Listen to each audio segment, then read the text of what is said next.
ٹھیک ہے.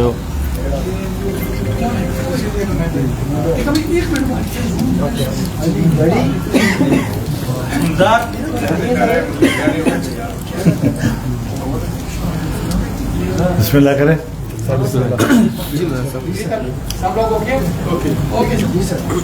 بسم اللہ الرحمن الرحیم. نحمده ونصلي على رسوله الکریم. سب سے پہلے تو میں معذرت خواہ ہوں کہ آپ کو اتنا انتظار کرنا پڑا ہے ہماری مصروفیات کی وجہ سے، اور شکر گزار بھی ہوں آپ تشریف لائے ہیں اور آپ کی وساطت سے مجھے اپنی بات قوم تک پہنچانے کا موقع مل رہا ہے. آج ہماری پارلیمانی پارٹی کا اجلاس ہوا. قومی اسمبلی اور سینٹ کے اراکین نے اس میں شرکت کی، اور یہ جو آج کل 27ویں ترمیم کی بحث چل رہی ہے، تاکہ ہم بھی ذرا سر جوڑ کے بیٹھیں سوچیں. لیکن بات پھر وہی سامنے آئی کہ اب تک کوئی مسودہ اس حوالے سے منظر عام پہ نہیں آیا حکومت کی طرف سے، تو ہم ان کی جزیات پر تو بحث نہیں کر سکتے. کوئی چیز سامنے آئے گی تو اس کے بعد پھر اس کی جزیات پر بھی ہم بات کر سکیں گے. کچھ چیزیں ہم نے اصولی طور پر طے کی ہیں. سب سے پہلی بات یہ ہے کہ 26ویں ترمیم میں حکومت جہاں 35 شقوں سے دستبردار ہوئی تھی، جن شقوں سے وہ دستبردار ہوئی تھی، اگر انہی شقوں میں سے کوئی چیز 27ویں ترمیم میں آ کر پاس کی جاتی ہے تو ہم اس کو پارلیمنٹ کی بھی توہین سمجھتے ہیں، اس کو ہم آئین کی بھی توہین سمجھتے ہیں کہ کل 2/3 اکثریت سے پارلیمنٹ نے ایک فیصلہ کیا، اور آج کھینچ تان کے آپ پتہ نہیں کس طریقے سے 2/3 اکثریت بنانے کی کوشش کر رہے ہیں، اور وہی چیزیں جس سے کل آپ دستبردار ہوئے تھے. تو کیا یہ پارلیمنٹ ربڑ سٹیمپ ہے کہ جب چاہیں آپ اسے جو چیز پاس کرائیں؟ لہذا اصولی طور پر یہ بات واضح ہے کہ 26ویں ترمیم سے دستبردار ہونے والے نکات پر اگر دوبارہ 27ویں ترمیم میں کوئی چیز لائی گئی تو یہ قابل قبول نہیں ہوگی. دوسری بات یہ کہ 26ویں ترمیم میں یہ طے ہوا تھا کہ اسلامی نظریاتی کونسل کی سفارشات پارلیمنٹ میں لے بھی ہوں گی اور ان پر ڈبیٹ بھی ہوگی. 1 سال گزر گیا ہے، نہ سفارشات پیش کی گئی ہیں نہ اس پر کوئی بحث ہوئی ہے. یہ اس 26ویں ترمیم پر عمل درآمد کا عالم ہے. سود کے حوالے سے جہاں 1 جنوری 2028 سے پاکستان کے اندر سودی نظام کا خاتمہ ہوگا، اس کے حوالے سے بھی کوئی پیش رفت ابھی تک نظر نہیں آ رہی ہے. دینی مدارس کے حوالے سے رجسٹریشن کا مسئلہ قانون کے ذریعے طے ہوا تھا. آج مدارس کی رجسٹریشن بھی نہیں کی جا رہی ہے 1860 کی سوسائٹی ایکٹ کے تحت، اور مدارس کے ہاتھ مروڑ کر ان کو مجبور کیا جا رہا ہے کہ وزارت تعلیم کے تحت آپ کو رجسٹرڈ ہونا ہوگا. یہ اس قانون کی بھی توہین ہے، یہ اسمبلی کی بھی توہین ہے، اور حکومت دھڑلے کے ساتھ اس توہین کی مرتکب ہو رہی ہے. اس کے علاوہ 18ویں ترمیم کے تحت جو صوبوں کو اختیارات دیے گئے تھے، اگر ان اختیارات میں کمی کی کوشش کی گئی